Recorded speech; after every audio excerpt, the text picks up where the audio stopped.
আগে যখন বাসায় সবজি রান্না করতাম তখন মাথায় হাত দিয়ে সবাই বসে থাকতো, আর এখন যখন এই সবজিটা বাসায় রান্না করি তখন বলে আর একটু হবে নাকি। এই সবজিটা কিন্তু সেটা বলার মতোই একটা সবজি।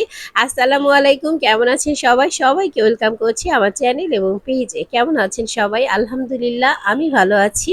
আজকে খুব সহজে কিভাবে একটা মজাদার সবজি রান্না করবেন বাসায় সেই রেসিপিটাই শেয়ার করতে যাচ্ছি। অনেকেই সবজি খেতে একদমই পছন্দ করে না, সবজি খেতে অনীহা প্রকাশ করে, তাদের জন্য কিন্তু এই রেসিপিটি আজকে শেয়ার করলাম।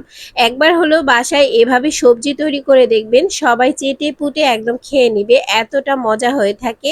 এটা কিন্তু খালি খেতেও বেশ মজাদার হয়ে থাকে। কিভাবে আজকে তৈরি করলাম সেই রেসিপি থাকছে আজকের ভিডিওতে। চলে যাচ্ছি মূল পর্বে। প্রথমে সবজিগুলোকে সুন্দর করে কেটে নিয়েছি, আর এগুলোকে এখন আমি একটু সিদ্ধ করে নিব। আর সিদ্ধ করে নেওয়ার জন্য এখানে আমি সামান্য লবণ দিয়েছি, আর কোনো কিছুরই প্রয়োজন হবে না। সবজি হিসেবে এখানে আছে গাজর, পেঁপে, পটল, তারপর হচ্ছে আলু। আর আপনারা চাইলে কিন্তু আরও অনেক টাইপের সবজি এখানে ব্যবহার করতে পারেন।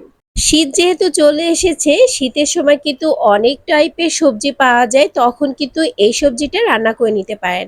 ঢাকনা দিয়ে ঢেকে আমি 5 মিনিটের মতো এটাকে বয়েল করে নিচ্ছি, আর 5 মিনিট পরে কিন্তু এটা অনেকটা সিদ্ধ হয়ে গেছে। ঢাকনা তুলে আবারও একটু নেড়ে চেড়ে দিচ্ছি। আমি এই সবজিটা বয়েল করার জন্য কোনো রকম পানি কিন্তু ব্যবহার করছি না। চুলার আঁচটা মিডিয়াম লোতে রেখে আস্তে আস্তে করে সবজিটাকে সিদ্ধ করতে হবে। তারপরও দেখবেন সবজিটার কালারটা সেই রকম সুন্দর থাকবে, একদমই নষ্ট হবে না। ঢাকনা দিয়ে ঢেকে আবারও 5 মিনিট রান্না করে নেওয়ার পর এটা সিদ্ধ হয়ে গেছে। এখন আমি এখানে একটা কড়াই বসিয়ে দিচ্ছি, আর এখানে পরিমাণ মতো তেল দিয়ে দিচ্ছি বড় সাইজের 3টা পেঁয়াজ কুচি করে, গোটা কাঁচামরিচ দিয়ে দিচ্ছি 4টা। আমি যেহেতু আমার বাবুকে ওই সব দিব সেই জন্য আমি কাঁচামরিচগুলো চিড়ে দেইনি। আপনারা যারা ঝাল খেতে পছন্দ করেন তারা কিন্তু মরিচগুলো চিড়ে দিতে পারেন। পেঁয়াজটা যখন নরম হয়ে ভেজে আসবে বা ভাজা হবে তখন কিন্তু আমি সিদ্ধ করা সবজিগুলো এখানে দিয়ে দিচ্ছি। আর দেখুন, জানালা থেকে আসলে রোদ পড়ছিল, আর কতটা সুন্দর লাগছে সবজিগুলো দেখতে। শুধু দেখতে সুন্দর না, এটা খেতেও দারুণ মজা। আসলে এত কম ইনগ্রিডিয়েন্টসে রান্না করা হয় এই সবজিটা, কিন্তু খেতে যে এতটা মজা হয় বোঝার কোনো উপায় নেই। যখন কাউকে এটা তৈরি করে দিবেন তারা হয়তো ভাববে যে এটা আপনি অনেক কিছু দিয়ে রান্না করেছেন, রান্না করতে অনেক কিছুর প্রয়োজন হয়েছে। আসলে কিন্তু সেরকম কিছুই না। এ পর্যায়ে একটা ডিম দিয়ে দিচ্ছি, আর ডিমটাকে এরকম সবজির ভিতরে দিতে হবে, কোনোভাবেই পেঁয়াজের সাথে দেওয়া যাবে না। তাহলে কিন্তু ডিমের যে একটা সফটনেস বা জুসিনেস সেটা নষ্ট হয়ে যাবে, ডিমটা হার্ড হয়ে যাবে, খেতে ভালো লাগবে না। এভাবে যদি সবজির সাথে ডিমটা দেওয়া হয় তাহলে একটা জুসি ভাব থাকবে ডিমের, সবজিটা খেতেও ভালো লাগবে।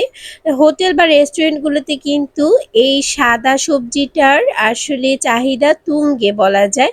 অনেকেই এই হোয়াইট সবজিটা খেতে খুব বেশি পছন্দ করে। তো বাসায় এটা খুব সহজেই তৈরি করে নিতে পারেন। এটা কিন্তু চাইনিজ ভেজিটেবলের থেকে একদমই আলাদা, সেটার সাথে এটার অনেকটা পার্থক্য রয়েছে। এই সবজিটা তৈরি করতে খুব সহজ, কিন্তু খেতে দারুণ মজা।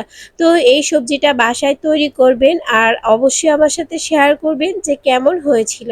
ঢাকনা দিয়ে একটু ভাপ দিয়ে নিয়েছিলাম আমি, এখন সবজিটা একদম সিদ্ধ হয়ে গেছে। এটা স্বাদ বাড়ানোর জন্য এখন আমি ধনিয়া পাতা দিয়ে দিচ্ছি। আর শীতের সময় কিন্তু ধনিয়া পাতার ফ্লেভারটা খুবই সুন্দর থাকে, আর এটা দেওয়ার কারণে সবজিটার স্বাদটা অনেকটা বেড়ে যাবে। যারা পছন্দ করেন না ধনিয়া পাতার ফ্লেভার তারা এটা স্কিপ করতে পারেন, আর যারা পছন্দ করেন তারা অবশ্যই এটা দেওয়ার চেষ্টা করবেন। অনেক সময় অনেকে পুদিনা পাতার ফ্লেভার পছন্দ করেন বা লেটুস পাতা পছন্দ করেন, সেক্ষেত্রে এখানে সেটাও ব্যবহার করতে পারেন। এখন আমি একটু নেড়ে চেড়ে দিচ্ছি, আর দেখুন সবজিটা কতটা সুন্দর লাগছে দেখতে, আর এতটা সুন্দর কালার এসেছে। এটা কিন্তু ওভার কুক হয়ে যায়নি। সবজি যদি ওভার কুক হয়ে যায় তখন কিন্তু এর কালার একদম নষ্ট হয়ে যায়, আর এই যে সবজির স্বাদটা সেটাও কিন্তু পানসে একটা ভাব চলে আসে। আর সবজিটা একদমই রান্না হয়ে গেছে। কেমন লেগেছে আজকের রেসিপি অবশ্যই কমেন্ট সেকশনে জানাবেন। ভালো লাগলে লাইক শেয়ার কমেন্ট করবেন। ফেসবুক থেকে দেখলে পেজটি ফলো দিয়ে রাখতে পারেন, ইউটিউব থেকে দেখলে চ্যানেলটি সাবস্ক্রাইব করতে পারেন। তো আজকের রেসিপি এই পর্যন্তই। নেক্সট রেসিপি দেখার আমন্ত্রণ জানিয়ে এখানে বিদায় নিচ্ছি। ভালো থাকবেন, সুস্থ থাকবেন, আল্লাহ হাফেজ।